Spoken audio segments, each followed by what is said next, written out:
Here's to fate. He's on the run. Now this journey is ours. Our drive. Our dreams. Our fears. So don't delay.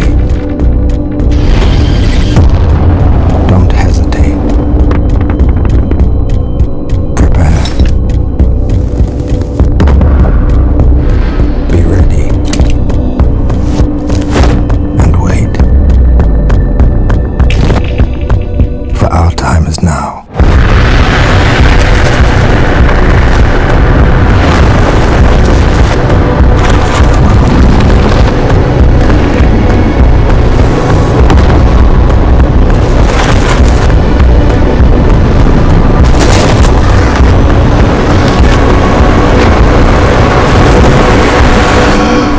This life is yours, so live it.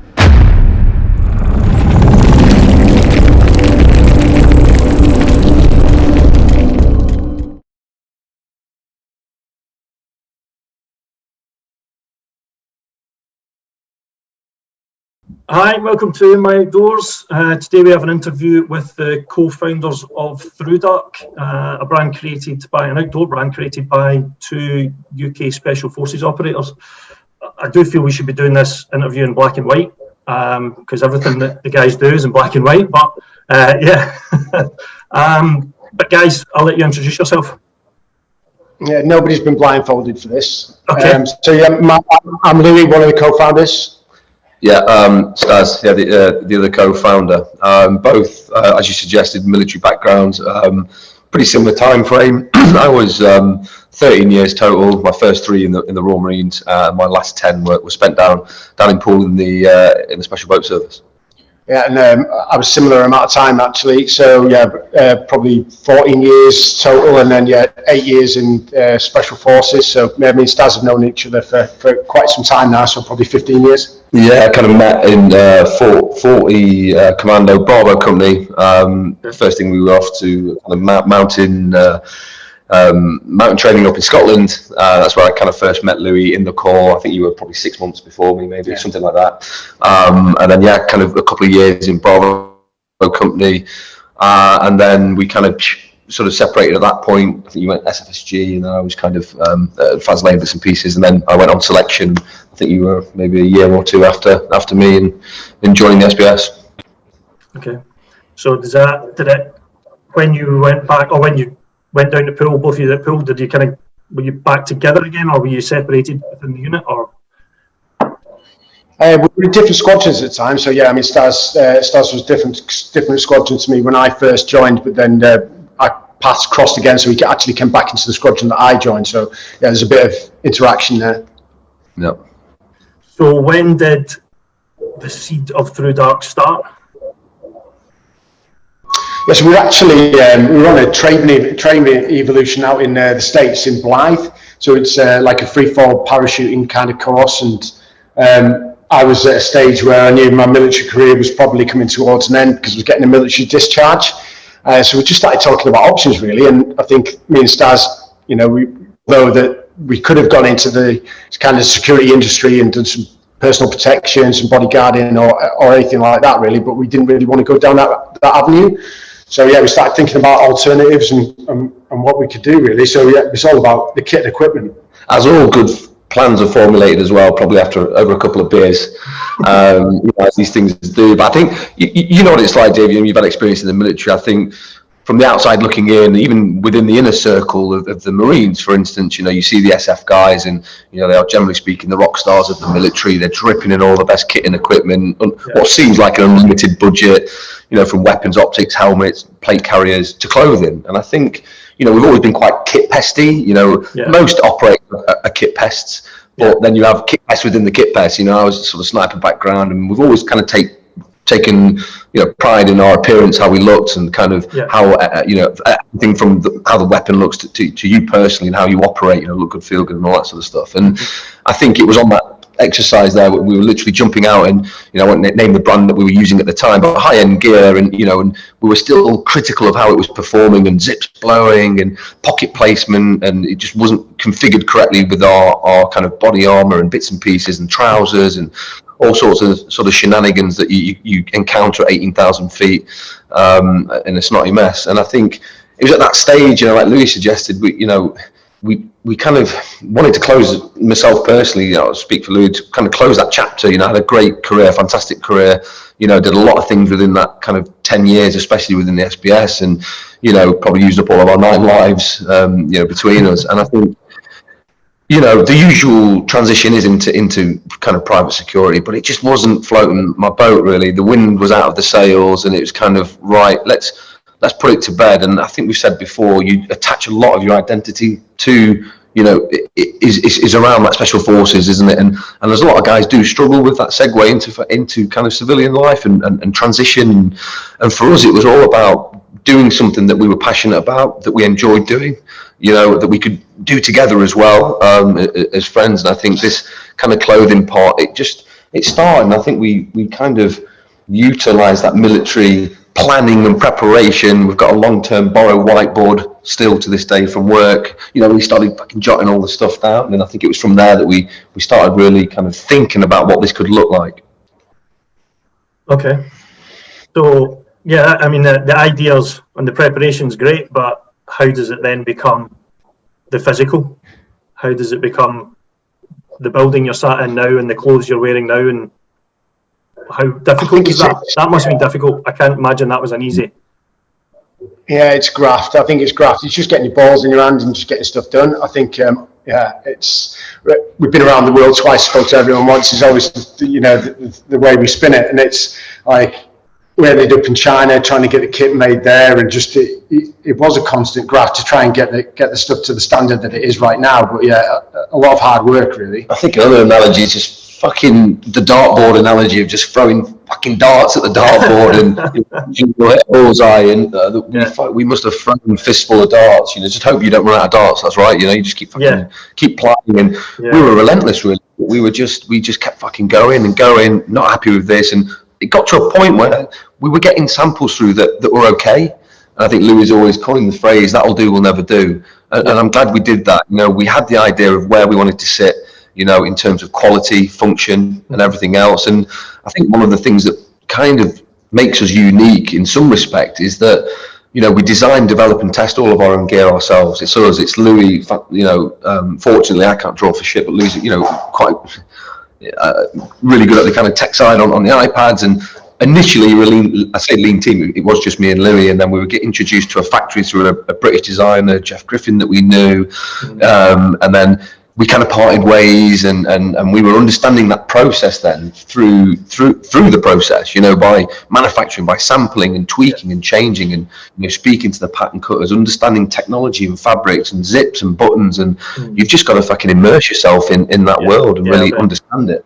Be a pest. I think we kind of pick things up quite quickly as well. I think, you know, trying to learn first time, you know, you make one mistake and you don't make it again. And I think that's the kind of people that we are. You know, it's learning new skill sets pretty quickly and being able to adapt and, you know, improvise where we can just to make things work. So, yeah. And I think, you know, we've been, what's different now to, you know, rewind 10 or 15 years ago, there's, you know, it's access to information, you know, brands that have taken 20, 30, 40, 50 years to establish, you know, it must be quite difficult for them to see other brands come through and really, you know, blow up quickly through social media platforms, through engagement, through advertising, and it is those platforms, you know, that have allowed us to kind of reach a wider audience and to stay in the business for the growth, you know, and to keep churning and to keep developing, and from there. So I think it's that it has helped us, you know, and having a really close, valuable, you know, network of people that we can rely on, and friends ultimately that have been kind of really, really good for us and helping us to kind of push and promote the brand as well. That and a lot of zip pulling and fabric sniffing, I think, has been it's been the majority of it. Yeah. But it's Oh, good. So, well, I did notice, and it was one more. Obviously, your price point is a premium price point. And I was going to talk to you about that. But one thing I did notice that you talked about China a second ago, but there's pretty much, and I've not looked at every single thing on the website, but none of it's made in China. Like Portugal, Italy. Yeah, none of it's in the Far East, and there's a few reasons for that. That's not to say that the manufacturing quality is not good enough in the Far East, because it definitely is. Some of the products that do get made out there are fantastic, but I think in the first instance, the level that we were at and the numbers that we were trying to do for our production runs, we were never going to get into the best factories that there is in the world or in Asia or anywhere else. And I think it was kind of we chose to work in Italy for a few reasons, because the quality was fantastic and the numbers were kind of down, and we built up a good relationship there. So that was the main thing. So that's why we started, and we're still there right now. We've got that relationship there. It's almost like family with the guys that we work with across there, and we know that the quality is going to be good. I think, yeah, just to touch on the point of the price point thing and high price point, because it's a barrier to market for us, and generally speaking, because we're a direct consumer business, it's up to us to present our product beautifully via the website or social media. And generally speaking, once people get a hold of our stuff and test it, they're like, I get it, I understand it now, it's fantastic. I think at the time, for us, we didn't want to be held back from a budget restraint point of view in terms of making a garment. Whenever we set out to make something, right, we want to make the best fucking go hard anywhere fucking trousers in the world. What we don't want to do is say, well, you can do that, guys, but what you have is you're limited here for your fabrics, and you can only use this fabric that's fucking £4 a meter, and you can only use those fucking zips that are, fill in the blank. Yeah. For us, we were like, what's the best materials that we can use and we can find? And even the factory in Italy, a high-end factory, we're kind of looking at us like, you fucking guys are crazy. You're lining your jackets with the most expensive fucking fabrics you can find here, and because it's the best stuff, it's the best quality. We weren't cutting corners. We were not cutting corners anywhere. And I think people would be genuinely shocked to see our actual pure product margin. We're not in a place right now where we can wholesale or retail. We're not. That's why it's working at the moment, because we are a DTC business.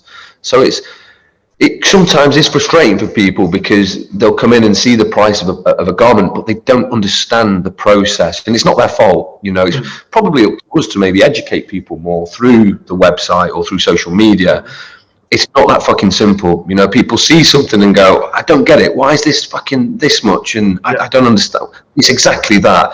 Understanding, economies of scale and processes and fabrics and minimum orders and manufacturing smaller numbers in a high-end, Italian factory. And for us, it feels like we're doing it the right way, and just to touch on what Louis said as well, we could get this stuff made cheaper. We could make it cheaper, in Far East factories, hands down, but we'd lose the quality and we'd lose the integrity. And from a sustainability and ethical point of view, that doesn't sit right with us. Yeah, I think it's we use this one quite a bit as well. It's like people know the price of everything and the value of nothing. It's like really understanding how a product's built from the ground up, and it's like we're not cutting any corners here. We do everything ourselves, all the fabric sourcing. Like, we make sure it's the best fabrics that go into it, it's the best labour that could go into it, and the best craftsmanship that you could possibly go into a garment. The best technical capabilities of the factory in itself. We don't scrimp on any of that. It's the best distribution service that we can deliver, and the marketing, and we still got to make some sort of money as well. You can't not take a wage. So a lot of hidden costs people don't see, isn't there? With the business as well, business rates and staff, website development, photography, video. There's a lot of costs associated with running a business, and I think people that are in the business know, and you get the knowing nod of it ain't fucking easy, and it's not cheap. I think that's why I wanted to ask the question, so that you had that platform to put that across, because I'm kind of in the industry. I know what it takes I've been to Gore-Tex's factory, I've been to places that make kit, so I know what goes into it. I spoke to designers before, and that was the answer I was expecting, because you can see it, and even if you just browse the comment or the reviews on your website, you can see that when people get the kit, they're more than willing to review it and give you some feedback on it, which, from what I could see so far, it's all positive. What are the negative points then? What is it that what's the challenge?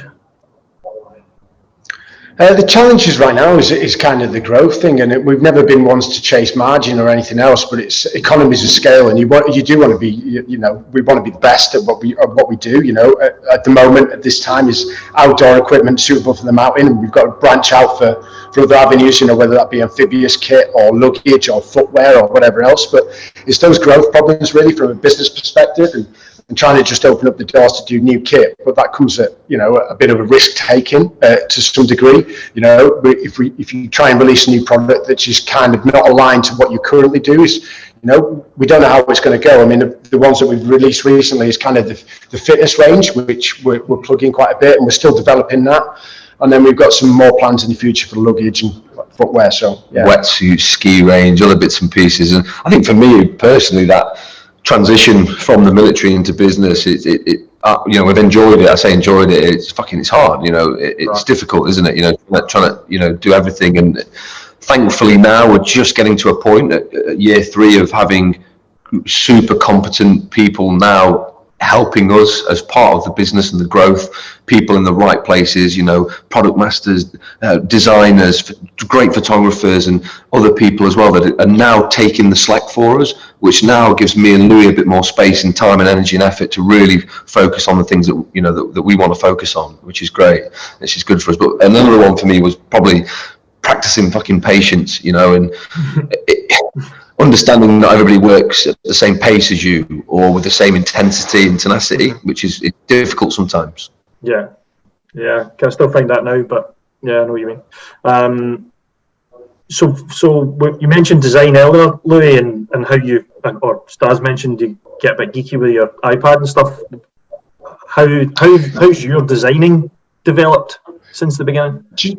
Yeah, from the start, it's always kind of been sketches, and it's like I'd say creative. I've been all right, and I'm just trying to express myself with some ideas, I'm capable, but it's not sexy stuff, We've made it work, and that's stood the test of time for the first 2 years. But we've always had people on hand to help us. We've had a great pattern cutter, so that's the person that who's actually putting the product together, and they're able to translate what the ideas that are in your head from your sketches and everything else. But I think it's a collaborative effort now, and I think we've been reluctant to use a specific designer because the ideas have got to come from me and Staz.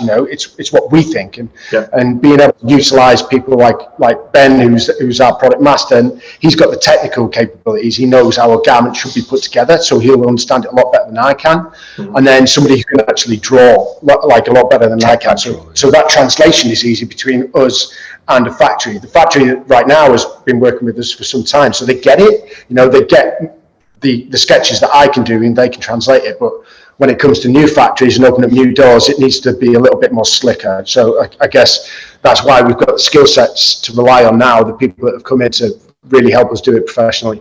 To be honest, thank fuck Louis can draw, Davy, because I am terrible. Yeah, that would have been a difficult task for the pattern cut, I think. If I put pen to paper, it'd be fucking nothing short of a miracle. But it's been really good, actually, and that's probably a nice segue into for us.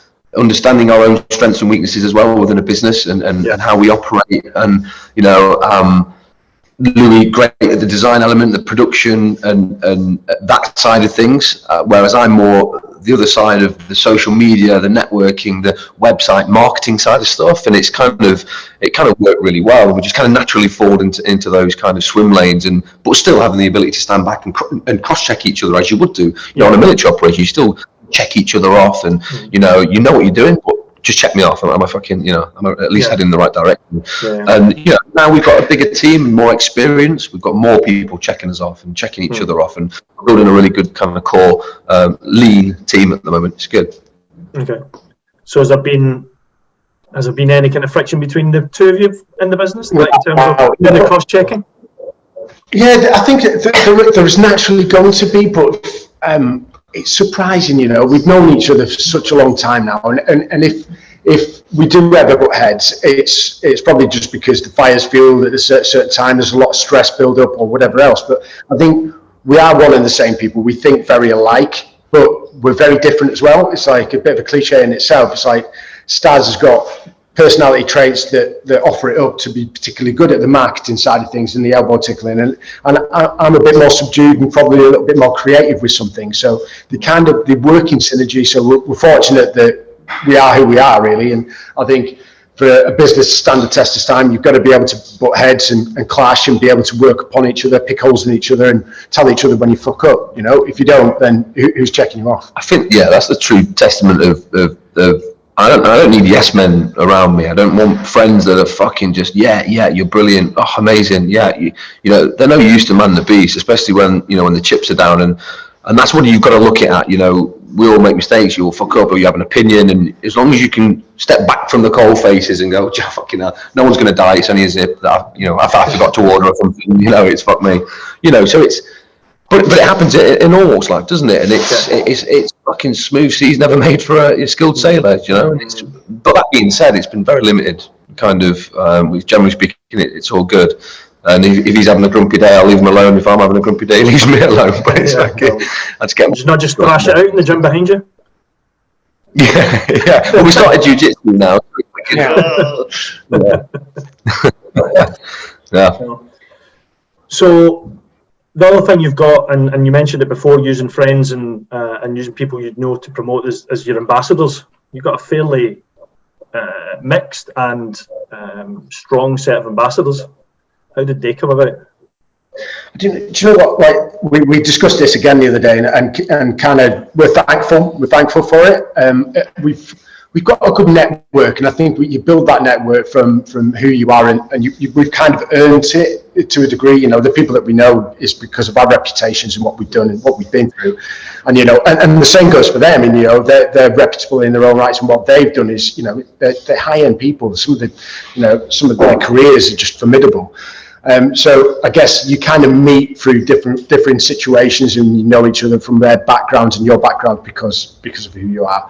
And I guess the brand, when you first start, you're trying to grow, but you haven't necessarily got the financial backing to be able to pay people. And people have always been interested in the brand and just wanting to help us out. And because it is cool, you know, humility aside, it's like, it's a cool brand and people want to be associated with what we're trying to build here, and we don't want to just flippantly like pay somebody and then not have any heart and soul in what we're doing. We want them to come along for the ride and be able to go, do you know what, I want to come on an expedition, I want to come and do the stuff that you do.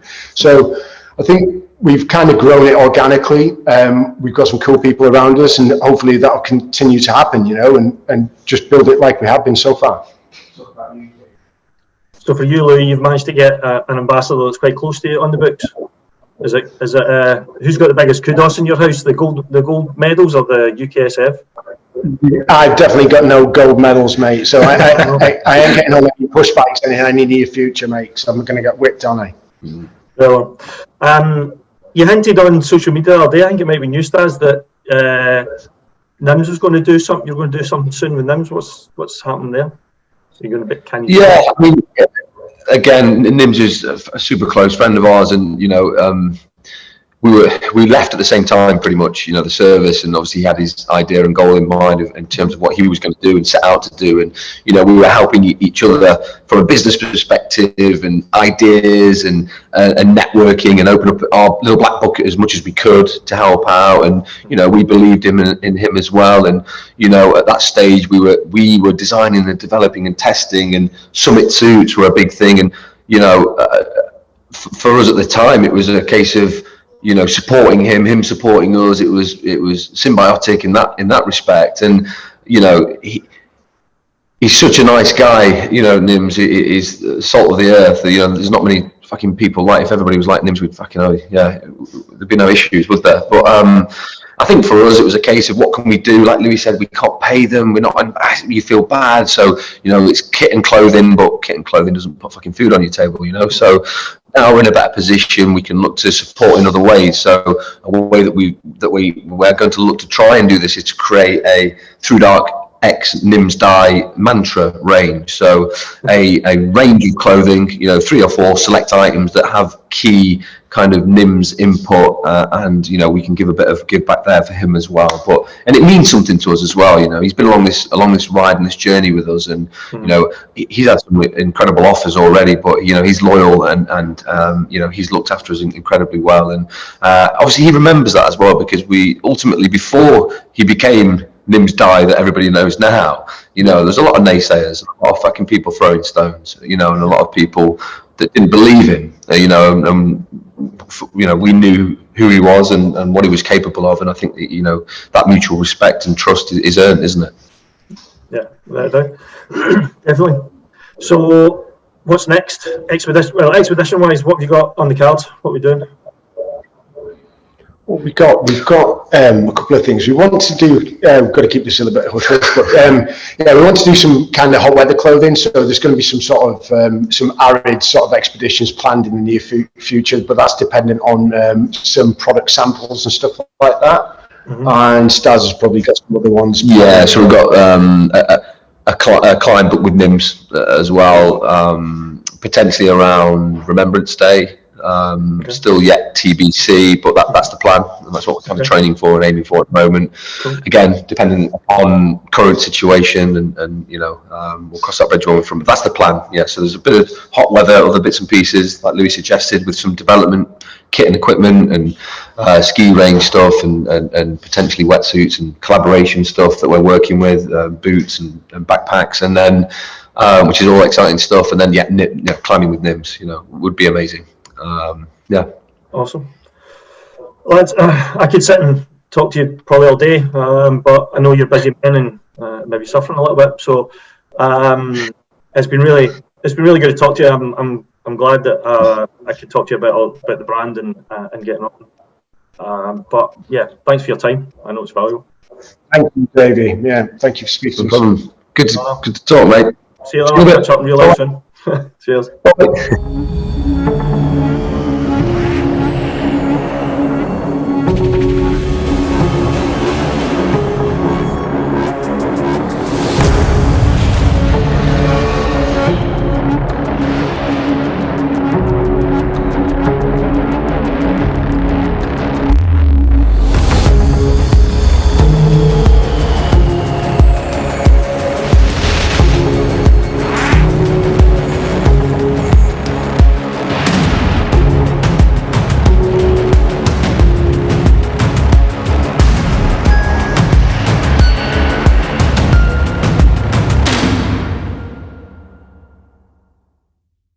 It was great to speak to Louis and Staz there.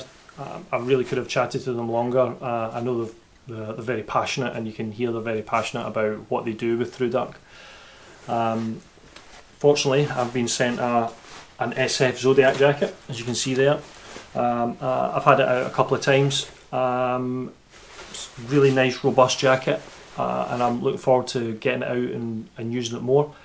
But let us know what you think of the interview. Any feedback, let us know. Give us a click, give us a like, and we'll catch you on the other side. Cheers, guys.